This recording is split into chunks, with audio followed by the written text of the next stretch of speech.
So welcome today to our interview with soon-to-be Dr. Allison Edwards.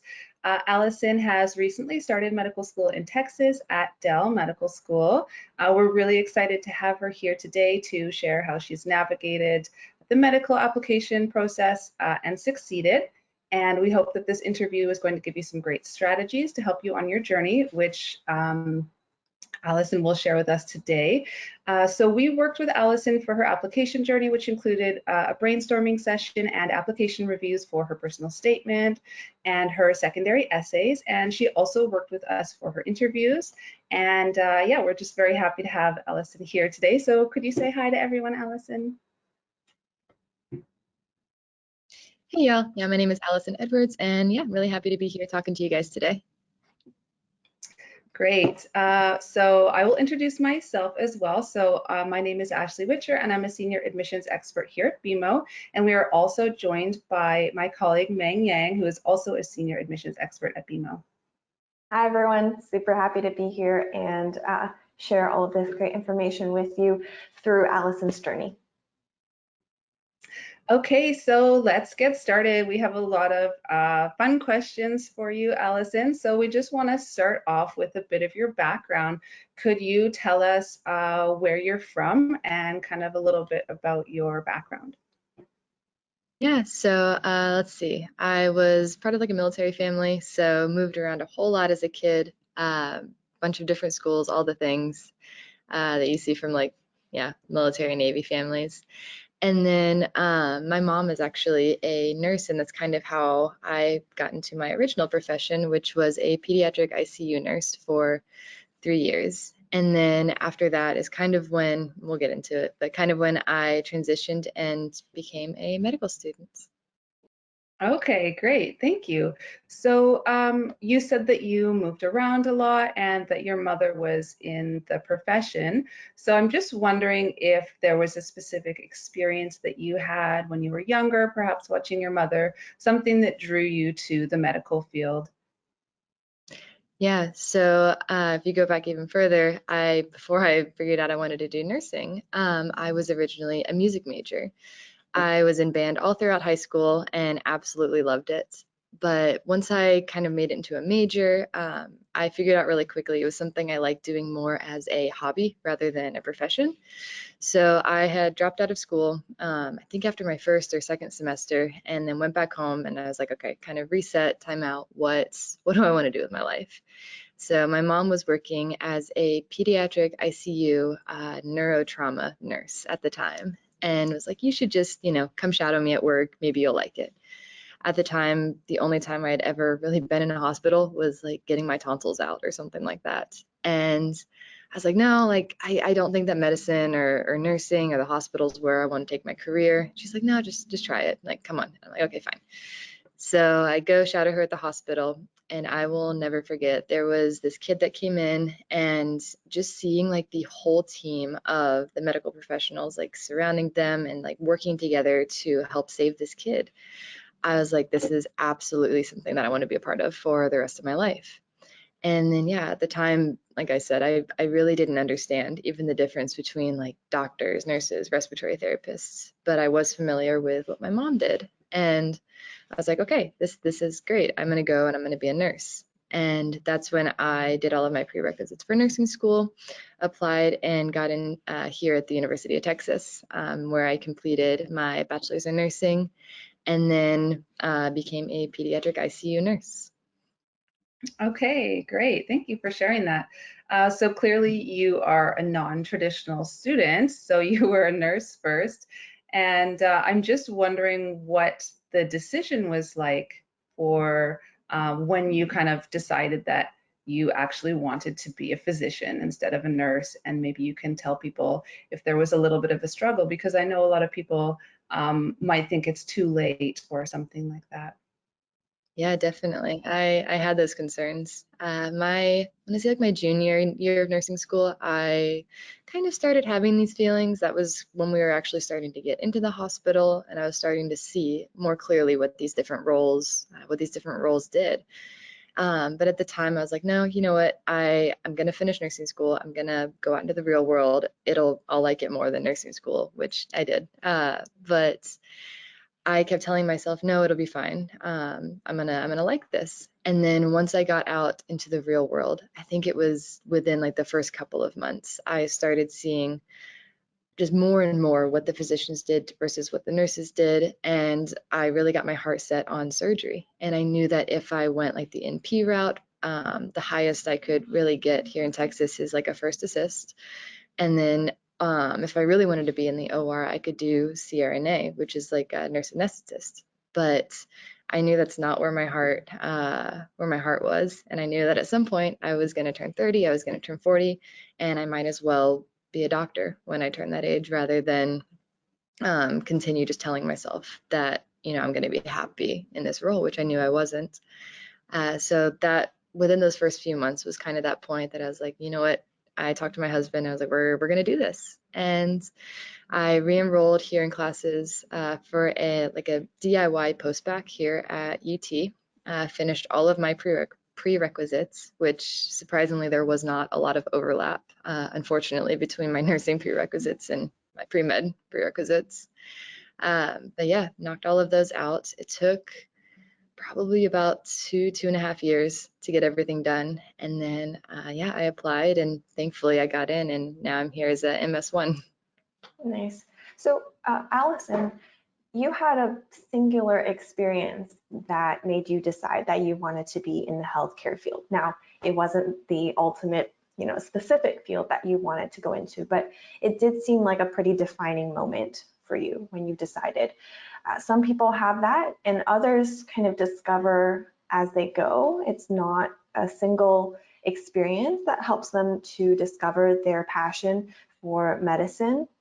And so I'm wondering what you have to recommend to people in terms of how you go about solidifying your decision. What do you have to do to really know that this is what you want, and to really be certain that this is something that you're willing to invest the next 4, 5, 10 years of your life training in? Definitely. I actually, funnily enough, got that question a couple times in interviews, because as a non-traditional student, interviewers sometimes want to know, like, hey, how do you know that this is the thing you want to do? Especially like for me, where I changed career courses like at least 2 or 3 times.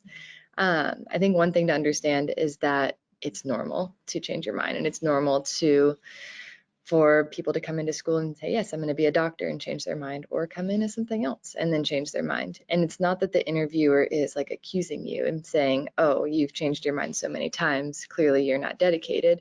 They just genuinely want to know, like, hey, if we give one of these spots to you, how do we know that you're going to stick it out? And it's just up to you to prove that to them. And things that I did to kind of let my interviewers, but also let myself know that this is something that, like, this is the final decision. This is absolutely what I want to do. I did a lot of shadowing in different fields. I shadowed some of the attendings that I was working with in the ICU, but I also shadowed other fields that I didn't know if I would be interested in, and that's kind of how I found surgery. But I shadowed some in like OB, some like in like other women's health clinics, some like family clinic areas. But I think kind of having that in my tool belt, whenever I got to interviews, and the interviewers asked me those questions, being able to say, yeah, like this isn't something that I dreamt up overnight. This is something that I've been focusing on, again, for 2.5 years now, getting through these prerequisites. Just kind of that longevity of, yeah, this isn't something I thought about over dinner yesterday and decided to come interview with you today, but just showing your, I guess, progress in your journey, and that this is something that you're really serious about, just speaks volumes to them. Mm-hmm. So it sounds like you put in the time and the effort to figure out what medicine even was. And I think interviewers and admissions committees really appreciate that. You can't know that you want to be a physician if you don't know what being a physician is, right? Absolutely. And that's we'll again get into it a little bit more here in a little bit, but for my practice interviews with BeMo, that's something that every single time my mock interviewer would emphasize is just make sure that you emphasize that this is something that you sat on for a while, that you've thought about, you've put the work into it, and that this time you really know what you're getting yourself into, as opposed to with the nursing one, I didn't quite know, I just kind of jumped in. But by doing the research, all the Google searches, shadowing, all of those other things, I think helped me solidify that this is absolutely what I wanted to do for the rest of my life. Awesome. Absolutely. So you mentioned that you spent 2.5 years doing the DIY post-bacc, and I'm wondering, especially for some other non-traditional people who are thinking about applying, would you be able to explain a little bit of what that means and what that process was like? Yeah, definitely. So my understanding and kind of what I got from, I guess, talking to my colleagues at work for a generalized post-bacc, a lot of times universities will have like pre-packaged like class sets that you can take, and a post-bacc just means like post bachelor's degree, post-baccalaureate. And that's when you come back, and it's not necessarily a master's because you don't come out with a degree afterwards. It's just classes that you take after undergrad to advance you in whatever it is you're doing. For me personally, that was my pre-med classes.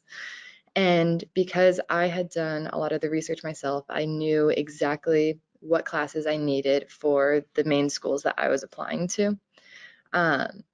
That's kind of how I came in, and my DIY portion of it was, instead of taking that prepackaged, like, hey, here's the list of classes you're going to take on the pre-med track or whatever that the school already had, I kind of got to pick like a la carte. I need these classes, I don't need those classes, and kind of put together my own package that I was able to follow and schedule out for myself over those 2.5 years.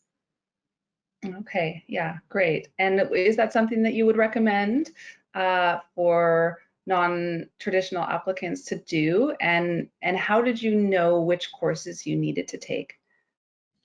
So I being an ICU nurse, my brain needed things to be organized. So I had like 1,000,001 like checklists, spreadsheets, everything. My Google Sheets like folder is a disaster, but there's so many different ones in there. So what I did is, being from Texas, I knew that I probably wanted to stay in school or go to medical school somewhere in the state. My family lives in Dallas.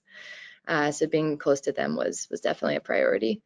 So what I did was I went to like my top 10 or top 15 schools that I was interested in, and most of them have somewhere on their website like a list of prerequisites that you have to meet in order to apply. And if they don't, there's always an email or something that you can email someone and just ask for that list. And I took all of those, and there was some that there's some schools that required like 2 years of calculus or something like that, and I was like, well, that's not the school for me then. But that's kind of how I figured out exactly what classes I needed or that I was missing that I needed to take and put into my DIY post-bacc. Great, thank you. That's really helpful information for everyone, I think. And so I would like to talk a little bit about school selection and how you ended up selecting your schools. And maybe you can tell us a little bit about that process. And also, you don't have to tell us all the schools that you applied to, but did you apply out of Texas as well? Of course, because there's a couple different systems to know about. Definitely. So those two systems we're talking about, for anyone that doesn't know, there's TMDSAS, which is most of the Texas schools, and then there's AMCAS, which is the rest of the country. And so typically a lot of people who know that they want to stay in Texas will apply only to TMDSAS schools. But I just wanted to kind of spread my chances as wide as possible. This was my first and only time applying, so I knew, being non-traditional, being married, wanting to start a family at some point, I didn't want to take a chance of having to apply multiple times. So I bit the bullet, and I applied to both TMDSAS and AMCAS. And we'll talk a little bit more about those differences as well. But as far as school selection goes, again, ICU, nurse brain, everything just had to be super organized for me. So what I did was I made yet another spreadsheet, and I went onto this MSAR, which is something that all of the schools, or basically collects data from all of the medical schools in the country, and it has like their median MCAT, median GPA. I think tuition might be on there, types of students. So they have like columns where it talks about like non-traditional students or students that were in like the military, and it has like percents of the students of the last admitted class, which is again very useful when you go to select your schools. So what I did was I sat down for a day and I basically went through just about every school in the country and figured out, as far as like GPA and MCAT, like what schools fit kind of my range. There's really no such thing as a safety school when applying to medical school. Yeah, It's it's something so that competitive. look better or feel better. But yeah, every school, you got to give your all. Don't ever get in your head that, oh, this is a safety school, I don't have to try. Like, you have to try for every single one. But yeah, that's kind of how I parsed that out. So I had my whole list, and then like I said, I'm married, so I got with my husband and we kind of looked through, and I was like, okay, which of these places would you be able to find work at? He's in tech, so it's a little flexible, but we kind of just figured out like the big hotspots throughout the country of, okay, like if we were in like the Northeast versus like the West Coast versus Texas, these are the big areas that he'd be able to work in. And that's how I whittled down my list to, I think I applied like between like 23 and 25 schools, I think is what I finally came out with. Most of the TMDSAS ones, and then some AMCAS ones here and there as well. Yeah, I think that's a very thorough way to go about it for sure. And we always recommend using a system where you list out all of the factors that you want to consider, especially if you're someone who might be financially limited, because applications do cost quite a bit of money. So that's something that will help you. Creating that list will help you to, like you said, narrow down to the schools where you have the best chances. So I think that, you went about this in a really strategic way, Allison, and that definitely worked out for you. Definitely. And yeah, how do you think your school list number worked out? Would you suggest that that is a manageable amount of schools to apply to? I mean, for example, did you finish all of your applications? It was more than I realized. So I kind of went into this very much in the dark. I did not know like what a secondary was when I first started trying to do this whole application process. I thought that like all the time online, you'd see people be like, I got what I thought was like two Roman numerals, which I thought was like a secondary. No, those are two I's, which is like interview invite. So I learned that. But I would say that my sheer amount of school list is good for someone if, again, you know that you only are trying to apply once, and that you don't have the luxury. Maybe you're a little bit older, you're non-traditional, and you don't want to apply multiple times, and just kind of like shooting your best shot with like this one and done kind of thing. It was super stressful. The primary applications were not too bad. Again, I did TMDS and AMCAS, so that was manageable. When the secondaries started rolling in, and I realized that schools could have anywhere from like 2 to like 6 extra essays that I was going to have to write for every single one, that's when I started to get a little nervous. I was working full time still at the time, as the pediatric ICU nurse, so it was a lot of late nights, a lot of days off spent writing these essays. So I'd say it was manageable and doable, but maybe not recommended if you don't have exorbitant amounts of free time and dedicated time to be able to set aside to write these vast amount of essays.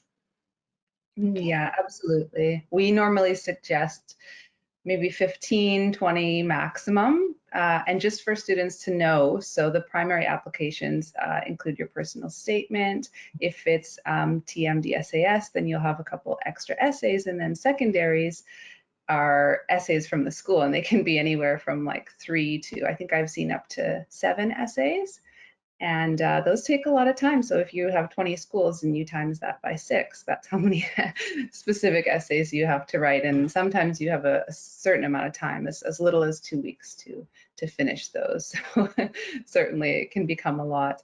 I'd like to just go back to when you talked about MSAR, you mentioned MCAT. And I'm wondering if you had your MCAT scores already when you were doing your school selection, and if not, how did you kind of gauge that? Yeah, so again, I learned a lot during this process. So TMD-SAS, you have to, I think the application opens like May 1st and you have to submit near the end of May or something like that. TMDS is earlier than AMCAS. So my plan was originally to take my MCAT in like March, April, and then get my rest of my application done and submitted within like a couple of days of the application opening. However, COVID happened and my MCAT got pushed. Yeah, this is all in 2020. So my MCAT got pushed from, I think originally I had it in March. It got rescheduled to April. And then ultimately I didn't end up getting to take it until I think almost the end of, like the middle end of July. So the way that I kind of did my school list was based off of my practice exams. For anyone taking the MCAT or retaking the MCAT, I definitely recommend the AMCAS bundle of like practice exams and all of that. That's what I mainly used to prepare. But I took kind of the average of the scores I was getting and used that as my gauge for picking schools. Yeah, and presumably you had done enough of those practice exams to know where your score was sitting, right? It wasn't just like a one-off score. You had a pretty good idea of where your performance was across, a couple of those practice tests. So yeah, doing those leading up to your MCAT exam could be a really good indication of how well you're doing and where you need to study more and what you should be comfortable with. You definitely want to know that before you apply and obviously before you go and write the real thing, right? Definitely. So I'd like to talk about your application now. What was the most daunting part of the process, or did you have any kind of concerns about the application process? I think probably my biggest thing was I didn't realize how much time it was going to take. I think when I first started looking at it kind of in like January, February, and I was like, oh, this will take like, like a day or two to just, fill out these answers, like write a couple essays, it won't be that bad. And then once I started, I really started getting a grasp of like, oh my God, this is a lot of info. And not only just the information, but how to most cleanly and ideally package it in these short little sentences to be able to give the biggest picture of myself to all of these schools that I was trying to ultimately convince to give me a spot. And that's kind of when I started working a little bit more with the academic advisor, my undergrad academic advisor. And thankfully, UT was able to do, like, if you were doing the DIY post-bacc or a post-bacc in general, you were still able to meet with that academic advisor, I think like once a semester or so. So it wasn't a lot, and you really had to like have your life together when you came into her to say, hey, these are all the things I need help with. So my original plan was to meet with her like the week after spring break and get together like all of my essays and figure out how I was going to write these things.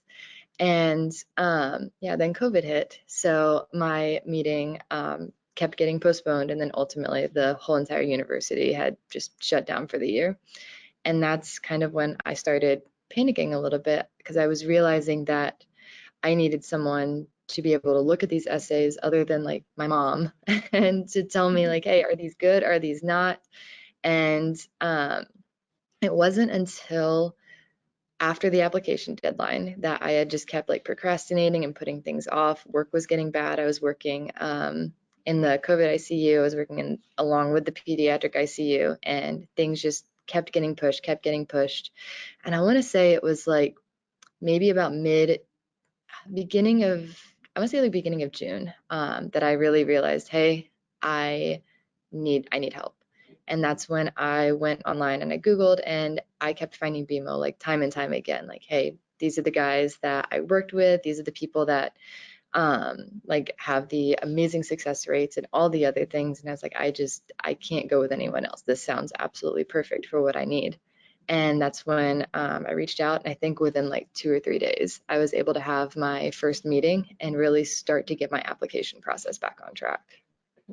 Now, Allison, I know that you were concerned about one specific aspect of the application. There was something in your record that made you very concerned. I'm wondering if you could share a little bit about that. Yeah, definitely. So I had an academic dishonesty during undergrad, which at the time, it ended up being this big misunderstanding, and I was going to like appeal this and get it off my record, but I was supposed to start nursing school like 2 weeks after this whole ordeal had gone down. And at our university, if you go and appeal, like if you try to appeal your academic dishonesty, report, then you have to take an incomplete in that class. And I needed this class in order to start nursing school. So I wasn't able to do that. So I talked with the people at the nursing school. They were like, it's no big deal. Like, it's fine. Again, misunderstanding. We don't care, basically. So I was like, oh, okay. So this is never going to come back and haunt me for sure. Like, yeah, it's on my record, but like, it's not important because I'm going to be a nurse for the rest of my life. And yeah, so it came back and it haunted me, very much so. So when I was applying, I started looking online and I was like, all right, how big of a deal is it to have this quote unquote red flag on my application? And I started like reading all of these horror stories on Student Doctor Network and all of these other like Reddit forums and stuff about how, oh, if you have an academic dishonesty, you shouldn't, like, don't even bother applying. You'll never get in. Schools will blacklist you. And I was like, oh my God, like, what am I going to do? So for the TMD SAS application, you get 3 essays instead of the 1 that you get with MCAT. So I had briefly gotten to have like an email correspondence with my academic advisor, and she had told me, hey, so for your 3rd essay for TMD SAS, they're going to ask you, like, is there anything else that you want to tell the admissions committee? And most people will use that essay for like a year of research or their study abroad trip or like something interesting and fun. She's like, you're going to have to use that for explaining and talking about your violation. I was like, okay, you're going to help me with that? She's like, absolutely. And that's what that meeting was supposed to be for. And so that never happened. And so that's when, again, fast forward, I came to BeMo, and they were so helpful and gave me so much like good advice about how to write that essay and what to say and what not to say. And basically it boiled down to, so yeah, first off, if anyone out there has an academic violation, don't read Student Doctor Network, don't listen to anybody.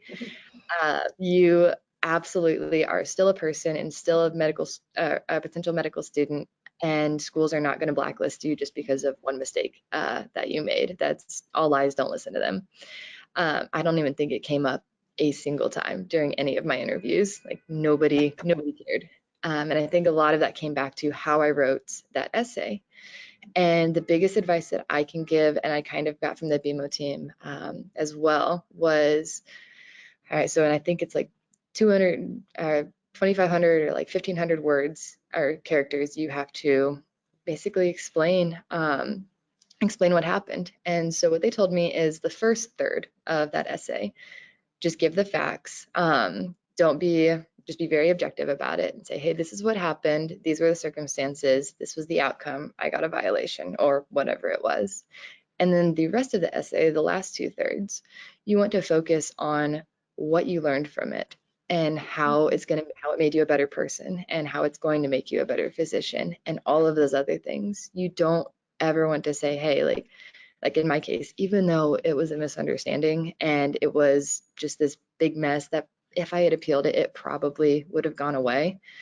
I didn't mention that. I didn't talk about that because at that point it just makes it look like you're just making excuses and you're trying to shift the blame. And ultimately, I was a part of it. Like it takes two people for an academic violation to occur. And even if my part was small, I was still there and had a part in it. And that's what I focused on. And I just talked about, again, the things I learned from it, how nothing ever like that ever happened again, and how those learning circumstances were going to make me a better physician. And it's things that like are going to affect my everyday practice in the future. And again, nobody even like talked about my beautiful essay, which I was like, darn, but nobody mentioned it, nobody brought it up. And I think it just came back to how the BeMo team helped me craft that into something where it allowed me to take blame, or take what am I trying to say? Responsibility. Yeah, that word. Take responsibility, but also show that I learned something from it. I think that's really good advice, not just for an instance like this, a red flag, academic dishonesty, but that's the strategy you can use to approach any question that asks you about obstacles or challenges that you faced in the past. It's all about transparency and taking ownership, and then ultimately showing that you grew from the experience, right? Because I think it's unreasonable to say that nobody has, that medical students or pre-med students have to be perfect. No one's perfect. Everyone's experienced challenges, and so they just want to see that you've become a better person from it. Exactly. Yeah, absolutely. Thank you for sharing that. We really appreciate that vulnerability, and I know that the people listening will also appreciate that as well, especially if that is something that is in their records. So thank you so much for that. I'd like to ask a little bit now about the rest of the primary application. So you did your personal statement and your activity sketch as well. Just wondering if you can share anything about that process with us. How did you come up with what you would include for both of those?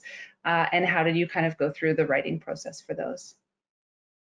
Yeah, so I think it was during my brainstorming session with BeMo that we really kind of started talking about, like, what is the theme basically going to be for my application? And I think that was kind of really helpful in and of itself, was just like, hey, what's your focus going to be? Like, how are we going to write this? What's the style going to be? Just to create an element of consistency throughout. That way, one activity session, I wasn't necessarily saying, like, speaking as if I was speaking off my CV, and then another one, I was telling this exorbitant story, but kind of creating, again, a level of consistency that makes it easy for the reader to be able to kind of work their way through. Because at the end of the day, I think one thing that helped me a lot was being able to think about who was going to be reading this application, and it's going to be these people that are sitting around a desk or sitting around a table and just going through massive numbers of applications every single day. And the easier and more digestible that you can make it for them kind of like gives you a little bit of a win in your corner.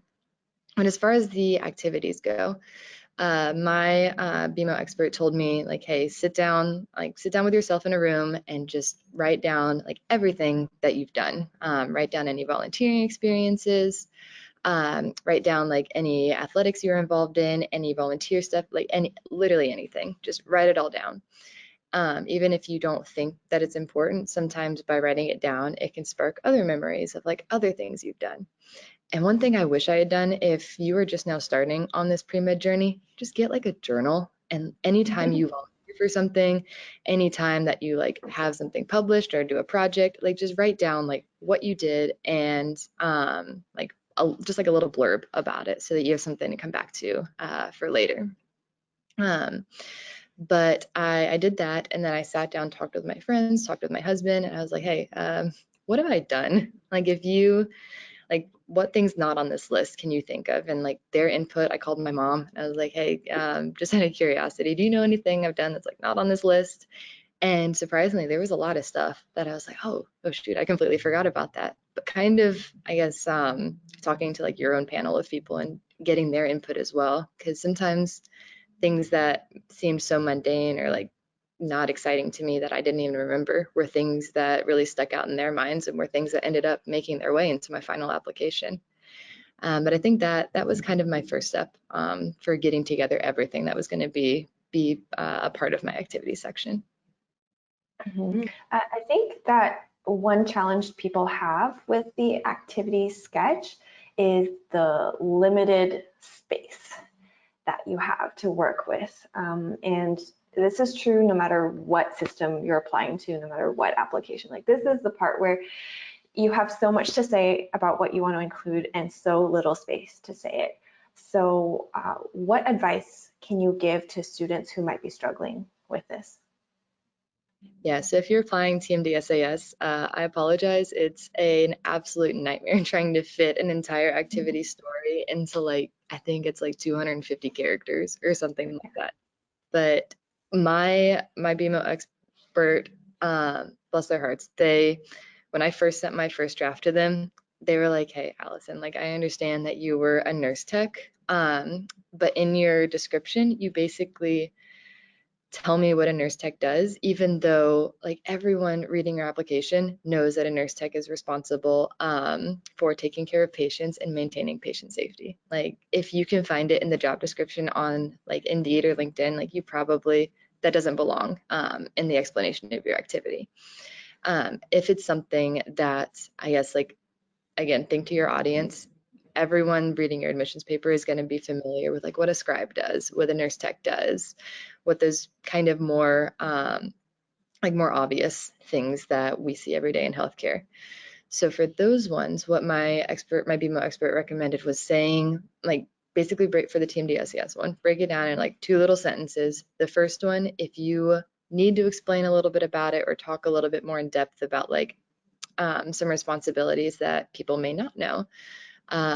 Like, for instance, when I was a nurse tech, I was a BLS instructor. So that was part of my job description that highlighted things like leadership, organization. So I was able to put that in there. And then the second sentence, you want to talk or kind of give your reader insight to how this is going to be beneficial as a medical student and even in your future as a physician. So for that particular one, I was able to say, like, I was a nurse tech. I took care, or these were my responsibilities in terms of like I took care of up to 12 patients, and I was also a BLS instructor. And then in the second sentence, I was able to say, doing this taught me things like leadership, taught me how to manage multiple responsibilities at once, and just kind of saying those things, which then lets your reader interpret further, like, oh, okay, they were able to handle multiple responsibilities at once, then they will probably make a good medical student because medical students have to handle multiple responsibilities at once. And it's not necessarily that you made that connection for them, but you left the breadcrumb trails or the breadcrumb trail there for them to conclude that themselves. Like, these are smart people. They're going to be able to figure it out without you explicitly telling them. So you were, concise with the responsibilities portion, which is still important for some of those activities. But then you included information that would allow the reader to extract the traits and the characteristics that are extremely valuable for anyone who is going to be a physician or medical student. Right? Exactly. So instead of saying, I learned how to be responsible, you give examples of instances in which you were responsible. And for some activity sketches, you do have the option of highlighting a couple of the activities that were more meaningful or impactful to you, such as the 3 meaningful experiences in the MCAT sketch. How did you go about choosing those? What were the factors you were considering? So at first, I was really tempted. I had like 3 main things, like being a nurse tech, and like I think something else that had to do with medicine. So at first, I was really tempted to make those my big 3, because I'd be like, look what a good medical student I would be. My entire life is medicine. But after talking to my BeMo person, we really kind of started to figure out that, like, yes, being a nurse was definitely like one of my big 3, but those other 2, like, were not, yes, they were meaningful, but I kept talking about some of these other things a lot more than those two. It's just that these other things, which were the music aspect from back when I was a music major early on, and being an athlete here at Texas, were things that I could talk a whole lot more about on, and just had a lot more, again, meaning behind them, as opposed to maybe some of my other like medically focused volunteer stuff or medically focused like the tech job early on. And these ones I was just so much more passionate about, and it really came out a lot during that brainstorm session. And that's when they kind of convinced me, and they were like, hey, you want to talk about the 3 big things on your application that if someone asked you about, you could literally go on for like minutes, hours about, not just give your description and like what you did and, oh, look at all the things I learned. But by talking about the things you're passionate about, it really it comes out in your words, and it really starts to paint you as more of a human being rather than just another application that they're having to read. And I think by having things on there that weren't medically focused, again, gave that reader something to break up the mundane, almost forced applications that they might be going through. And again, paint you as a human being and make it be someone that they wanted to talk to again and like learn more about. And that's another thing that's super important for these applications, is you want your reader to want to know more about you, and that's how they extend an invitation for an invite or for an interview for you. I think that another thing about being diverse about your experiences is that the skills and traits that would make you a good professional are not only obtained and learned in medically related experiences, right? I'm sure you in your athletics, you learned to be a team player, of course. You learned to collaborate with other teammates and encourage them. And so I think it's important for applicants to see their experiences and to be able to see for themselves what traits are translatable, what characteristics are translatable. So that's really awesome. And I think by highlighting those other aspects, you definitely probably made yourself stand out as a candidate, which you want to do because, gosh, there's so many applications that come through to every single school, thousands. Some schools get over 10,000 applications in a cycle, which is just insane. And so you have to do everything you possibly can to showcase that you are different and you are the best candidate for that school. That's a really good point. Yeah, absolutely. So we've talked about the primary applications. I'd like to talk about the secondaries. And as we mentioned, these come later usually, and there can be a quick deadline, and often there are lots of questions. So let's say, you said that you applied to maybe about 23 schools. Is that correct? Okay, 23 schools. Let's say anywhere from 3 to 7 questions per school. It's a lot of questions. How did you go about figuring out which ones you were going to submit first, which questions you were going to answer, because sometimes they overlap? Maybe you could share a little bit of that process for our listeners. Yeah, definitely. I think, again, ICU nurse brain, so a lot of this, again, take what works for you, take what doesn't. This is the particular system that worked really well for me. I had like this blank wall in my bedroom that I basically put up like all of these sticky notes of all the schools I was applying to, and like had them ranked in terms of like, if I got into this one, this is the one that I want to go to most, and like this is kind of near the bottom of my list. And that just gave me kind of a visual representation as these secondaries were rolling in, of like, okay, I got like 6 secondary packages today. I'm going to knock out like the one that I want to go to most first. Because again, this is, I'm sure we've all heard it before, this is a rolling admissions process, which means that like as applications are coming in, they're accepting people. So like acceptances start going out like I think as early as like early fall. So even those people that haven't finished their applications in like December, like those ones are still coming in and acceptances are going out. So it's super important to try to get as close to the top of that pile as possible, but don't rush it to the point where you're not putting in your best work.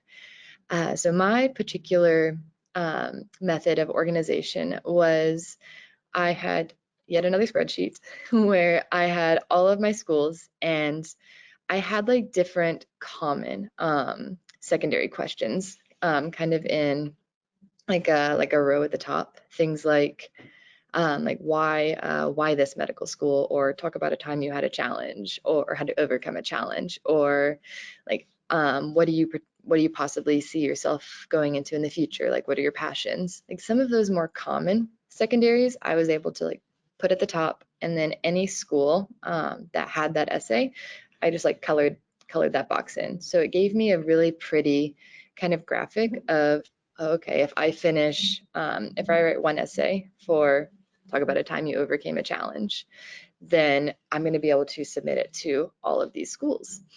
And that's another thing that nobody told me at first, and I kind of had to figure out for myself was, oh my God, do not write a different essay for every school. Your talk about a time you had to overcome a challenge essay, you can submit like a slightly altered version of that to every school.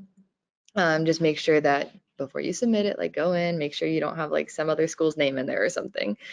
And sometimes if you want to like tweak it just a little bit to highlight things that seem super important to that school, which you can find by going to their website, like looking at their mission and like a brief 5-minute browse through their website, their most important values and goals will jump out at you.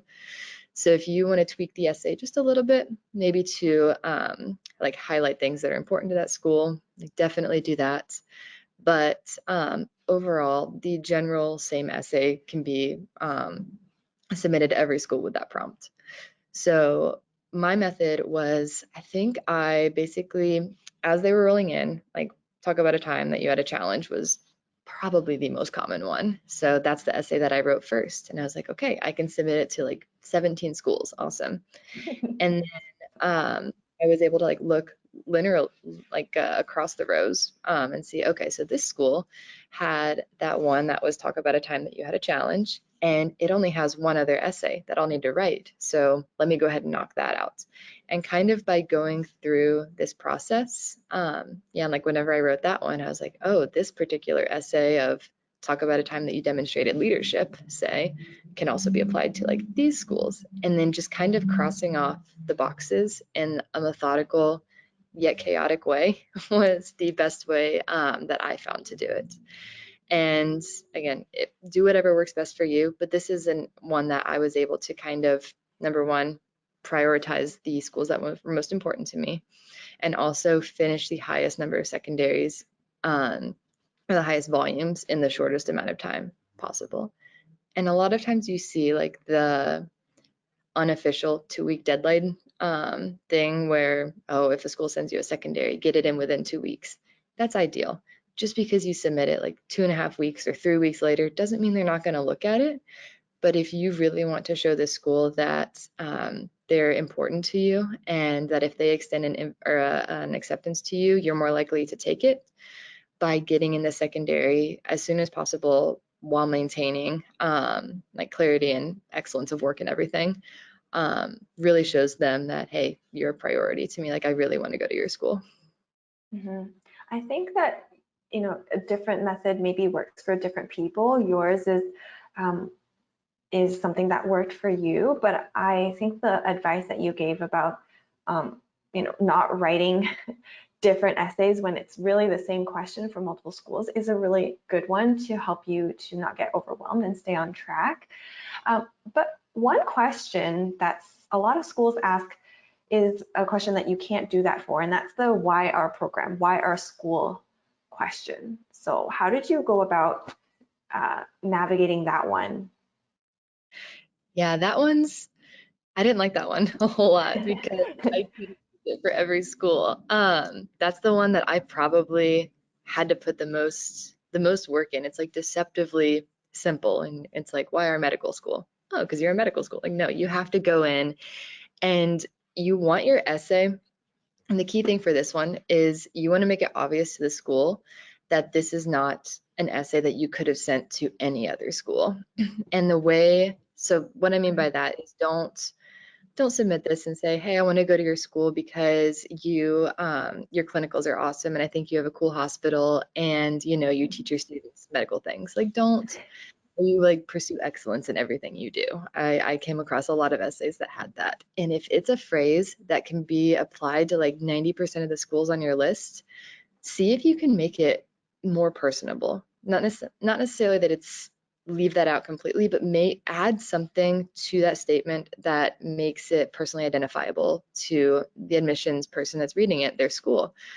And the biggest, I guess the simplest way to do this is to go onto the school's website, and they'll all have like a tab or something that says our mission and our values, and start there and just kind of start digging throughout the website, and see like, hey, do they have like a new anatomy lab that they're super proud of? And whatever schools are proud of, they're gonna brag about it. Do they have like a certain professor that like has all of these like world renowned, I don't know, publications or something? Do they have an emphasis on public health and there's this particular class that you really want to take? Or some schools have like a space medicine program, which I think is so cool. But no, again, those are things that not everyone has. And being able to talk to those aspects, I think, is a really, really, really strong start. If you want to go like super above and beyond, one thing that I did for the schools that were at the very top of my list, I was lucky in that I either had friends or friends of friends that had either gone to that school or were like familiar, like intimately familiar with the program, or like their spouse was going to school there or something. So I was able to ask them out for coffee and just say, hey, can I ask you like some cool things about the school? And the students and the faculty will always be able to tell you things that are not on the website. And being able to talk about those things are also aspects that can show your reader like they know what's on the website for the most part, and they can see like, hey, this person really went above and beyond for our school, because like I know they didn't do this for every single one, but they went above and beyond for our school, so they are really dedicated and they really, really want to come here. Mm-hmm. And I think that when you've collected all your information about what is unique about that school, generally you want to be a little bit selective too about what you actually end up writing about, because hopefully those things are aspects of the school that you can actually connect with, that you maybe can contribute to. I'm wondering if you did that in your essays. I did. I think, like you said, it's super important to not have just like a list of everything that you learned about the school, because that's also not impressive for your readers. They're like, oh, this person knows all these things, but like, what are they going to do with them? Why does this matter? So again, kind of going back to what we talked about in my brainstorming session, was having like that theme for my application. So I picked aspects about the schools that kind of highlighted, again, back to kind of consistently what I kept talking about through my personal statement, through my other essays, through all of my activities and stuff. And by keeping it down to like maybe 2 to 3 aspects for that secondary, and really going into depth and showing your passion for why that particular thing about that one particular school is so important to you, really makes you stand out more, rather than, again, just having like a laundry list of here's how all the things I know about your school. Yeah, absolutely. I totally agree. Mm-hmm. Yeah, me as well. And that's great advice to give to everyone who thinks, well, I did all this research, so I want them to know that I know a lot. And really, it's making that connection, right? So these are the 2 to 3 things I want to talk about, and then this is how I see myself contributing to those aspects. So really great advice. I'd like to move on now to CASPer. And I know that you did CASPer, and for those who are not familiar with it, it's a written situational judgment test, and it's used by many medical schools to assess your non-cognitive attributes and essentially gauge your suitability for the medical profession. I'd like to ask if you had known what CASPer was going into it. Did you even know that you had to do CASPer? And maybe a little bit of how you prepared for that. Yeah. So I had no idea what CASPer was. I think it's something that a lot of schools use that I feel like and maybe it was just my particular Google searches or something that I did, but I feel like it's not talked about very much at all. And I think it's because it's a test that you can't necessarily like study for, quote unquote. And everyone's like, oh, you can just go in and take it. So I had no idea what it was. I didn't even know I had to take it. I got an email one day that was like, you like sign up for your CASPer test or whatever. And I almost deleted it because I thought it was from like the mattress company, like from mattress or something. And then I saw it had like my full name or something on there. I was like, ah, well, this is weird. Let me click on this. And I was like, oh my God, this is like, this is important. Don't do what I do, like do your research. But I was like, oh my God, so I guess I have to take this now. And I, again, couple Google searches later, figured out what it was for. They have on the CASPer website, they have like a practice test that you can take. And that's pretty much the only preparation I did for it. But in retrospect, if I could go back, some of the prep that I would have done is there are like different types of questions that they can answer you. There's like policy questions, there's more ethically based questions, there's what would you do questions. There's these different categories that even though you don't know what the situation that they're going to present you with is, and you don't know what the question is or what it's going to be asking, they can fit into these categories, and you can kind of have like a template in your head of, if I get a policy question, these are the 3 bullet points of like, I want to address, I forget what they are, like address like what this policy means, why it's important, who it affects, or something like that. But by having a little bit of, not necessarily studying, but preparation, you can not only know what you're doing, but also make yourself kind of stand out as an applicant in that aspect as well. Mm-hmm. Yeah, and by having those structures in mind, as you said, for policy questions, the ones that put you in a situation, like what would you do, scenario questions is what we call them, you can also be able to put more on the page than otherwise. If you're sitting there for the first 30 seconds thinking about what you should say, you already know that, and you're just filling in the content based on the prompt that you're actually given, right? So I think a stressful part about CASPer for a lot of students, and I don't know if this stressed you out, Allison, is just the time limit that you have for each set of questions. It's not even just one question. You have 5 minutes to answer 3 questions. And it's not to say that you have to answer all 3. You don't, but it can definitely take a lot of the burden and the stress off of you if you have these strategies prepared and practiced before going into the actual test. So that's really good advice for the next person who may not have been thinking about CASPer until now. Yeah, it's a thing. Definitely a thing, not just a mattress company. Yeah. Yeah, and just for the listeners, I believe that you only had the CASPer written test, but they've also added a snapshot, which is a video where they might ask you personal questions, questions that you could receive in any interview, and something called Duet.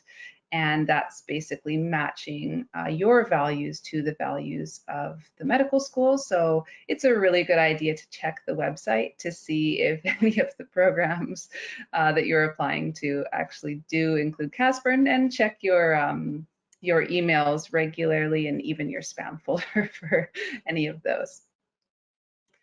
Okay, so I'd like to now talk about the interviews, which I think is one of the most exciting parts of all of this. So I wanted to know, where were you when you got your first interview invite, and how long after your application was this? Yeah, so I was just at home, and I remember I opened my phone and I was not expecting it. I think I was going to check like Instagram or something, and saw in my email. I was like, oh my God. My husband comes in, he's like, are you okay? Because I guess I screamed like I was like in pain or something. And I'm like, no.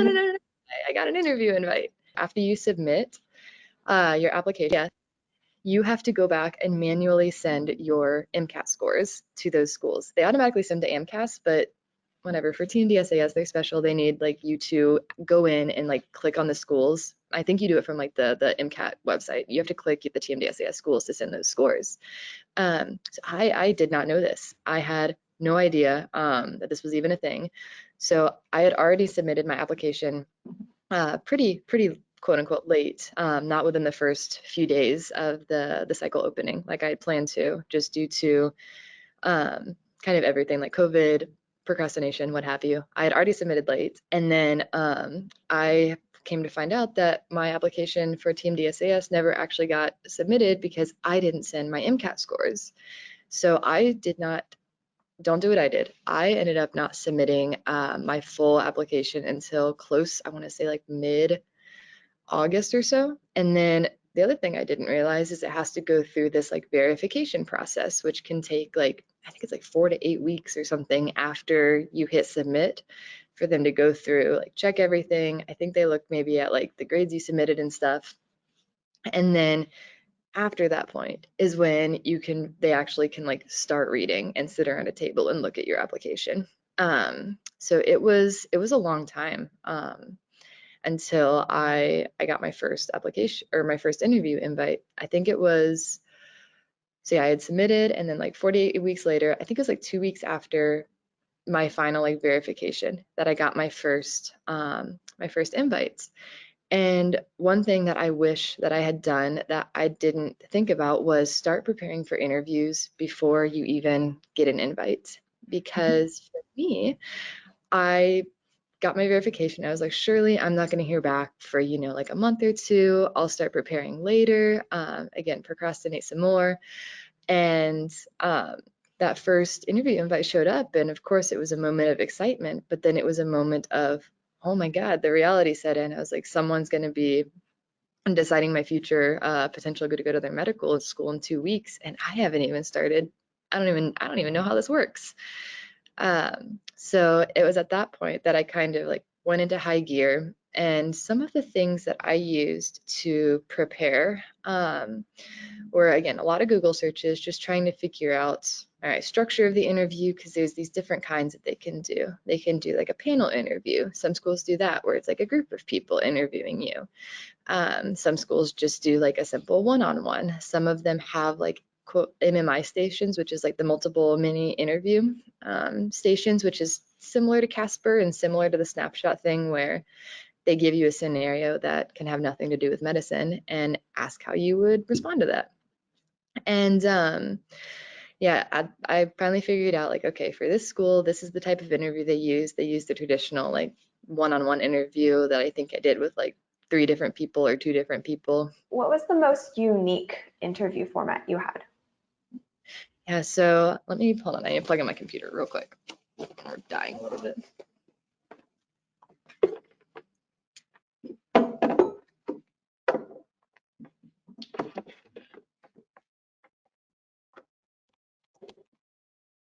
There we go. Yeah, so the most unique interview format I had was at Dell Medical School. They are a newer school here in Austin, Texas, and their interview process, or their interview day, they have 3 different kinds of interviews. And the first interview is like the traditional one-on-one, talk to a person for like 30 minutes and have them ask you all of the, the usual questions, which every interview is going to ask you, like why do you want to do medicine / why do you want to go to this school, and tell me about yourself. And for those 2, quick side notes, I think for those 2, the most important thing that you can do is be able to concisely tell them, like for the tell me about yourself question, concisely like give a little bit of your backstory, a little bit about kind of yourself, but then also kind of have like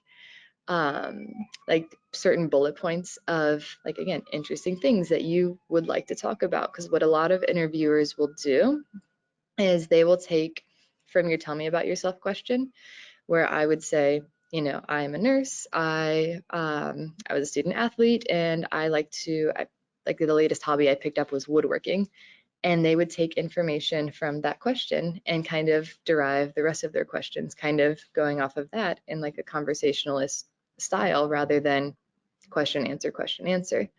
So by kind of, again, giving them breadcrumbs, giving them easy things to be able to latch onto, you almost are in more control of how your interview is going to go, rather than if you're just like, hi, my name is Allison, I'm a nurse, and that's it. But by going into a little bit more detail, but kind of leaving almost these little cliffhangers of them saying, oh, I really want to know more about that, you can have preparations for those further questions that you might suspect that they might ask you next.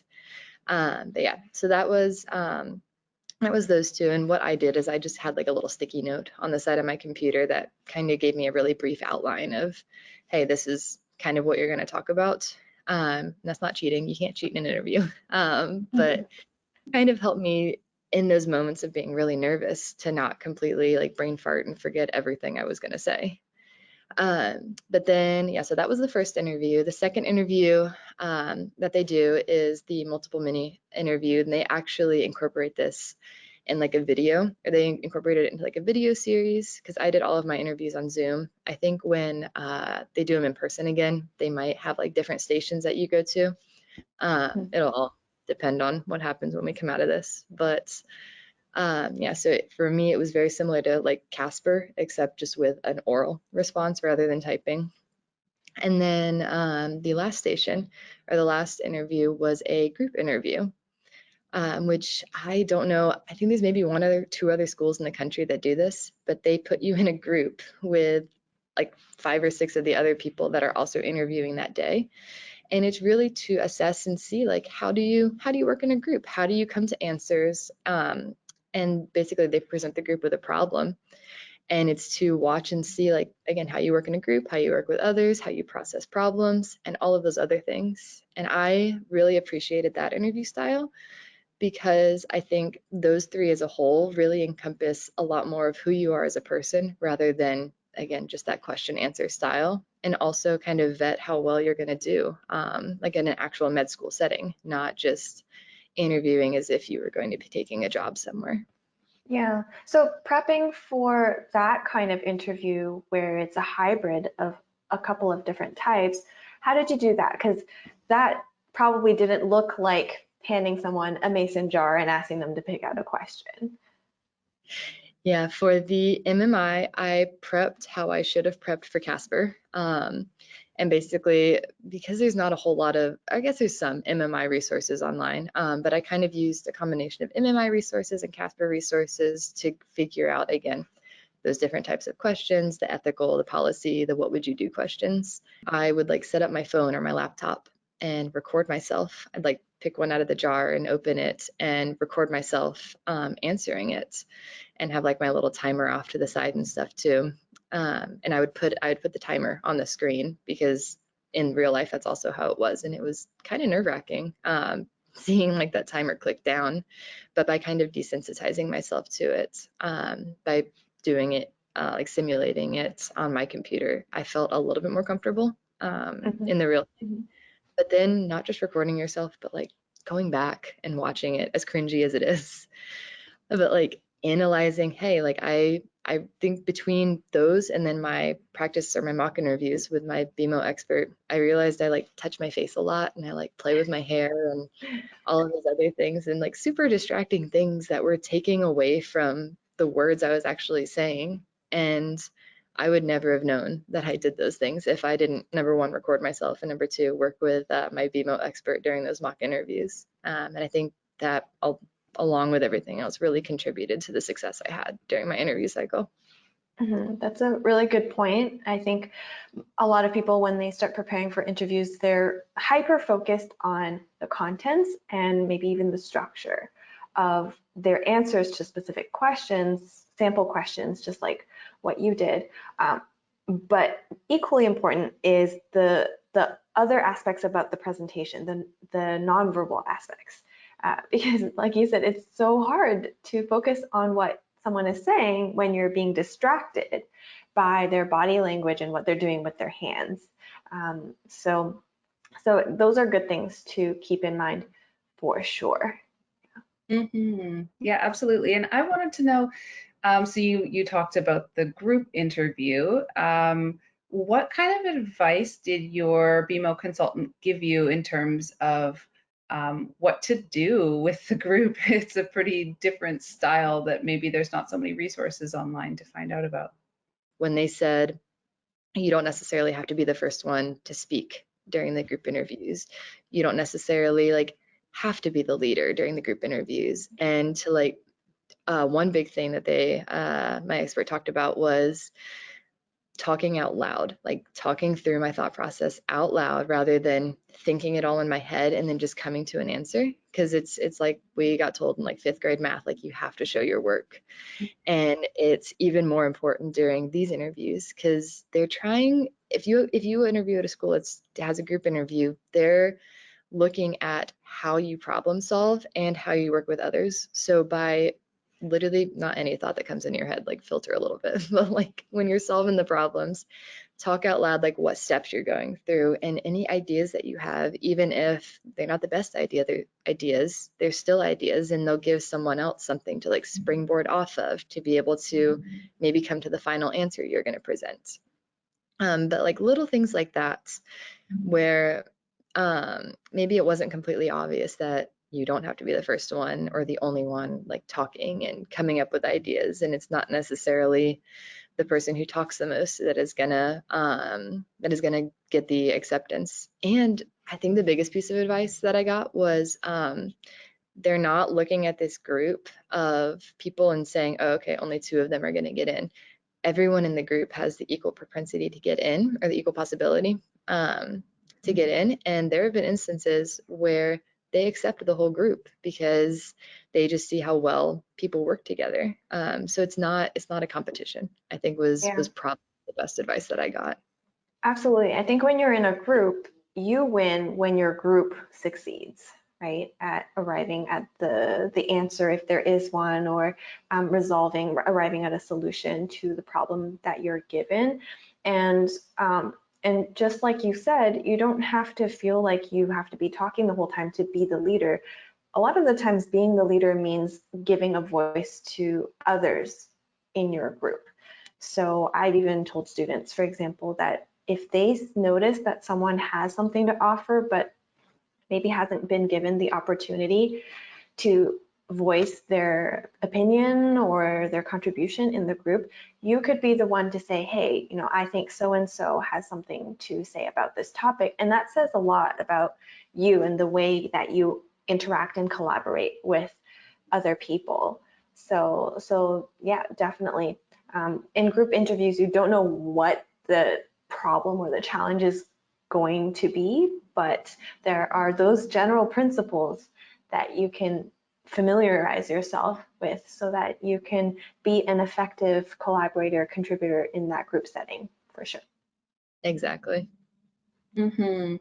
And so clearly you succeeded. That really strange 3-part interview was the one that ultimately you accepted an offer at. So I want to ask you if you have one piece of advice that you would want to give your younger self before you were going through all of this, or any candidates who are starting to prepare for their interviews.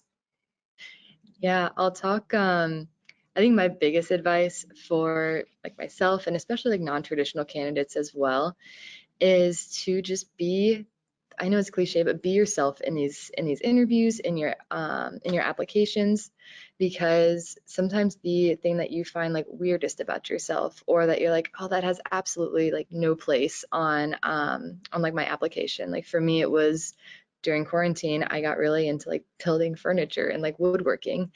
And I think I accidentally like let that slip during my brainstorming session, and my BeMo expert was like, oh my God, you have to put that on there. I'm like, there's no way. Like, oh my God, it's a medical school interview. But no, like every single one of my interviewers brought that up and they wanted to talk about it and like hear about that. And it's those things that make you different that are the things that are going to make you stand out the most. So whether you're traditional, non-traditional, and especially non-traditional, like lean into your previous career, lean into the things that you've learned from it. And that it's not necessarily like that you might miss it, and that's okay. They're not going to say, oh, this person you know, is going to miss their career. They're obviously not dedicated to medical school. No, like talk about the positive aspects from it and the things that you've learned that are going to make you not only a better medical student at their school, but also the things that are going to translate into your future as a physician. So whether you came from like engineering or you worked at like a desk job, find those things that make you unique and just highlight those and find a way to tie those into the overall theme of your application. And also don't let anyone tell you that you're too old or that you're too stuck in your ways to like apply to medical school. No, don't listen to them. Like just do it. Like what's the worst that could happen? Like you are absolutely going to be someone like all of those experiences you have from your previous life are things that are potentially going to help like future patients and future medical professionals, and you should absolutely go for it. Yeah, absolutely. Just a quick question about after your interviews. Did you send thank you letters or anything else? Yeah, so I sent I didn't do the letters because like COVID, I was like, yeah, it's kind of weird. So I sent emails, which I feel like is what a lot of medical students are doing these days, where I didn't ask for their email in the interview because that's weird. Just get their name and you can go to like the school website and you'll be able to find their email from there usually. If not, there's usually like an interview day coordinator that you can reach out to and just say, hey, my name is Allison. I interviewed with so-and-so today, was just wondering if I could get their email. And that's like a really like clean and suave way to do it. And so whenever I emailed my interviewers, I just kept it short and sweet and really was overall like respectful of their time. It was just like, hey, I interviewed with you today. Thank you so much for taking the time to talk to me. Insert like small, like either funny thing or like unique thing that we talked about that day that maybe tied to one of their passions or something that they were super interested in, just to kind of remind them who I was. And then like, thank you so much. And yeah, sign your name and that's it. Don't write like your life story. Don't end it with like, I've known someone before that ended it with like looking forward to seeing you next year, or like something like really bold like that. Don't do that. It does not come off as like brave or whatever. Just be respectful of their time and just thanking them for taking the time out of, I'm sure, their really busy day to sit and listen to why you wanted to go to their medical school. Nice. Yeah, absolutely. So we're nearing the end of this interview. So I wanted to just ask boldly, how many acceptances did you end up receiving? I did not fully keep track because once I figured out what school I wanted to go to and I got in there, like that was my main focus. But I think I got into where anywhere between like 6 and 7 acceptances. Congratulations. Amazing. Yes. So as a final question, so you already sort of talked about this a little bit with the interviews, but is there one thing that you would want to say to future applicants who might be nervous about the whole application and, you know, maybe thinking that they don't have what it takes to apply, they have something on their record, or for whatever reason, they're not sure that they should be applying? I would say, like, first and foremost, if you have something on your record or you think that for some reason schools don't want you, if you do, like, never hear back from a school or get, like, quote unquote, like, rejected because of that, just know that, like, you're interviewing them just as much as they're interviewing you. And if they're not interested in someone that made a mistake in the past and has overcome that and come all of this way, like, why the heck would you want to go to school there, right? Like, you want a school that is going to build you up and take you for who you are and help turn you into someone that's going to influence people's, like, your future patients' lives. And if you're on the fence about applying, like, just, oh my God, stay off of Reddit, stay off of Student Doctor Network for like all of these like scary questions. Just know that like there are people out there that like there are multiple people that I've met that have gotten into medical school with something on their record, not necessarily just like an academic violation, but even like some legal stuff as well. Like there there are people that overcome those obstacles, and it's not going to be easy, but it is absolutely doable. It's all about how you paint yourself, how you carry yourself, and yeah, like absolutely go for it, and don't let the student doctor network scaries stop you. That's really great advice. If you're motivated to do this and this is something you're truly passionate about through the activities that you've been engaging in and through self-discovery, then you should go for it. Don't let anything stop you. Yeah, absolutely. So yeah, we would like to thank you very much, Allison, for sharing your journey with us and with everyone else. We really appreciate it, and we can see that you're actually in school right now, and I know that you actually have an anatomy test coming up in 20 minutes. So thank you very much for taking the time out to talk with us and to share your journey with everyone, because I know it's going to be really helpful for them. And thank you, Meng, as well, my co-host. And for anyone out there, if you have any questions about how BeMo can help you, just go to bemofreestrategy.com to book your free initial consultation today. And thank you for joining us.